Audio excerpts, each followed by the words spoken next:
Olá, pessoal! Hoje eu quero propor uma reflexão profunda sobre algo que talvez você já tenha sentido ou observado.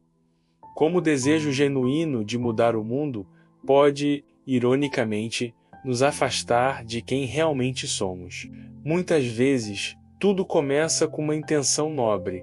Queremos justiça, igualdade, transformação, mas aos poucos, essa vontade de fazer o bem pode se transformar numa armadilha. É como a história do herói que, de tanto lutar contra monstros, acaba na psicologia analítica de Jung, teoria criada por Carl Jung, que explora símbolos e padrões inconscientes na mente humana. O arquétipo do herói, imagem simbólica que representa padrões universais de comportamento, representa aquele que enfrenta o caos para restaurar a ordem, uma figura necessária, mas que carrega o risco de inflação do ego, quando a pessoa exagera a própria importância, especialmente quando o eu se identifica completamente com a missão heróica, quando o herói acredita que ele próprio é o salvador e que o mundo depende exclusivamente de sua intervenção, o símbolo é corrompido.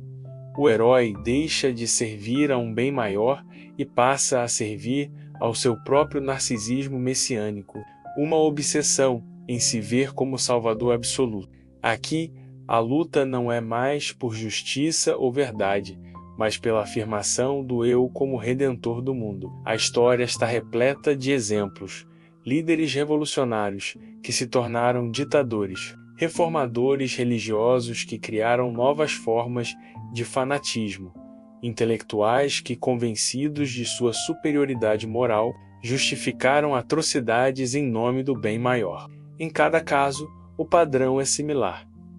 A identificação total do ego com uma missão heróica, a perda da capacidade de autocrítica e a transformação gradual do salvador em opressor. Podemos observar essa dinâmica na própria história de Robespierre durante a Revolução Francesa. Inicialmente movido por ideais genuínos de justiça e igualdade, ele gradualmente se tornou o arquiteto do terror, convencido de que apenas ele possuía a pureza moral necessária para salvar a França. O homem que começou lutando contra a tirania acabou se tornando um tirano, ilustrando perfeitamente como o arquétipo heróico pode ser corrompido quando o ego se identifica completamente com a missão salvadora. Vemos ecos disso em movimentos contemporâneos, que, partindo de causas legítimas como justiça social ou proteção ambiental, gradualmente desenvolvem uma linguagem messiânica onde apenas os iluminados compreendem a verdadeira realidade. O que começou como busca por mudanças necessárias se transforma numa nova ortodoxia, que não tolera questionamentos, onde discordar não é apenas ter uma opinião diferente, mas ser moralmente inferior ou não despertar para a verdade. Certos projetos revolucionários modernos, quando desconectados de uma ética da humildade, podem ser vistos como uma forma de gnosticismo secularizado, crença que tenta alcançar salvação exclusivamente por meio do conhecimento ou ação humana, substituindo Deus pelo homem. É a tentativa humana de redimir o mundo sem Deus, substituindo o sagrado por uma engenharia social onde o homem ocupa o lugar do Criador. Nesse sentido, a criação de uma nova ordem social por meio de uma inflação do ego, longe de ser uma busca humilde por justiça, torna-se uma nova religião sem transcendência, uma fé no discurso humano como força criadora da realidade. A busca por salvar o outro, quando feita sem amor verdadeiro, frequentemente representa uma forma disfarçada de dominação. É importante esclarecer. Isso não significa que toda ação transformadora seja problemática ou que devemos nos resignar à passividade diante da injustiça. Existem momentos históricos onde a intervenção heróica é genuinamente necessária e moralmente imperativa. A diferença essencial está na motivação profunda. Agir a serviço de um bem que nos transcende versus agir para confirmar nossa própria importância. O verdadeiro herói age apesar de si mesmo, não por causa de si mesmo. Não se trata de deslegitimar movimentos por justiça social ou mudanças necessárias na sociedade. Muitas causas são genuinamente importantes e merecem nosso engajamento. A questão é mais sutil. Como podemos distinguir entre a busca autêntica por justiça e a busca disfarçada por confirmação do próprio ego? Como podemos agir no mundo mantendo a humildade de quem reconhece que não possui todas as respostas? Ao colocar o próprio ego como centro da transformação, a pessoa cai no materialismo ativo, uma crença que reduz tudo à matéria e à capacidade humana de manipulá-la, dar o mundo de fora para dentro, como se a realidade fosse apenas matéria plástica, a serviço da vontade humana. Isso conduz a uma ruptura espiritual, pois desconsidera a sabedoria do tempo, do processo, do invisível. Substitui o ser, estado de presença autêntica, pelo fazer. Reduz a vida à ação eficaz e à engenharia social. O real deixa de ser algo a ser contemplado, escutado, acolhido e passa a ser algo a ser manipulado, narrado, reprogramado. Surge a ilusão de que realidade é apenas um discurso entre muitos, que tudo é narrativa e que podemos moldá-la conforme nossa vontade. Essa postura lembra o construtivismo radical, corrente filosófica que afirma que a realidade é criada exclusivamente por linguagem e percepção, que é criticada por dissolver a verdade objetiva em pura linguagem subjetiva. Nesse processo, algo muito sutil acontece. Deixamos de viver a realidade e passamos apenas a narrá-la.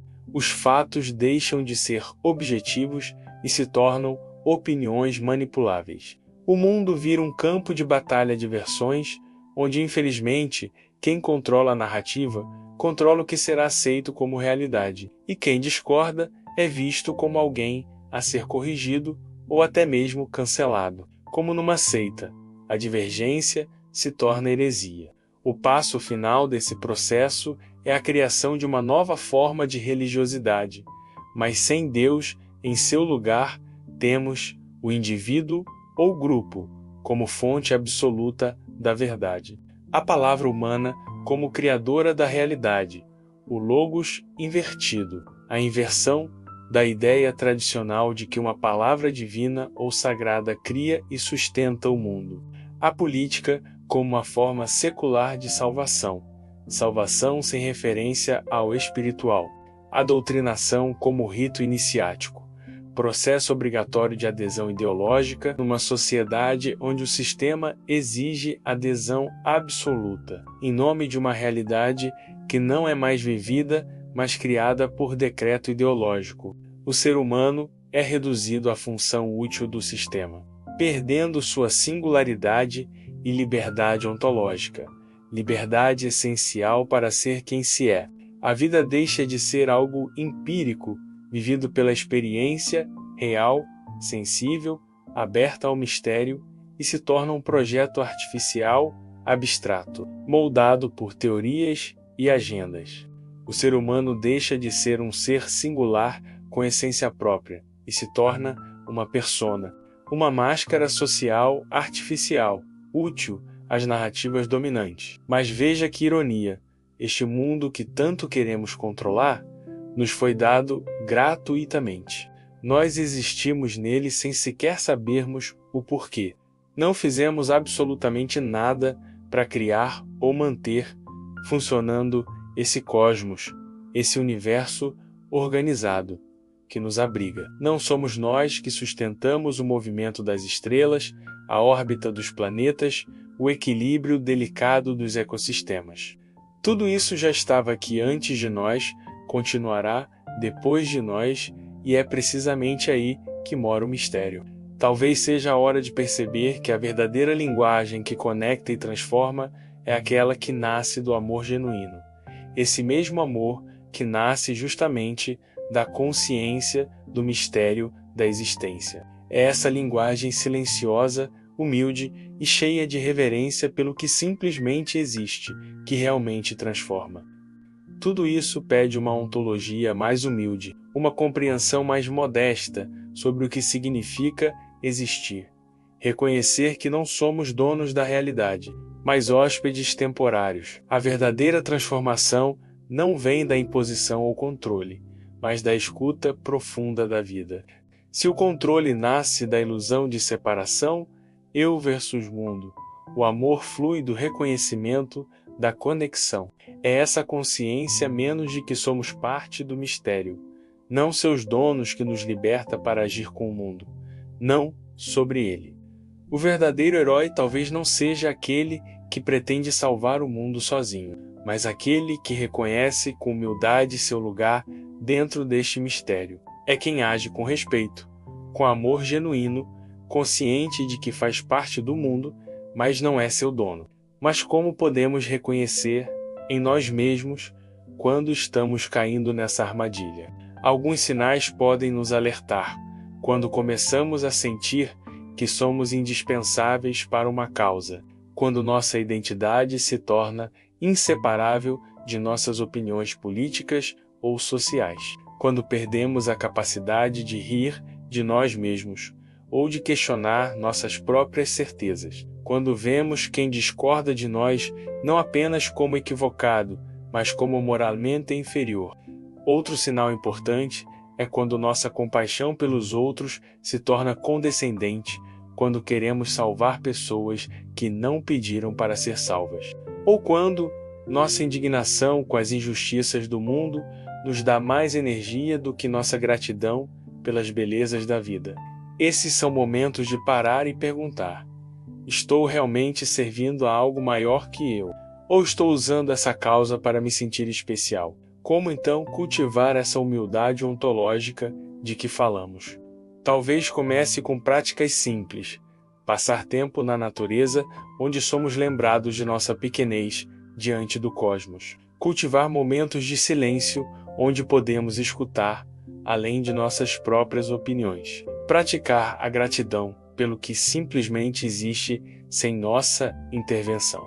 Pode significar também buscar ativamente perspectivas diferentes das nossas, não para converter o outro, mas para genuinamente aprender, ou desenvolver o hábito de perguntar: e se eu estiver errado?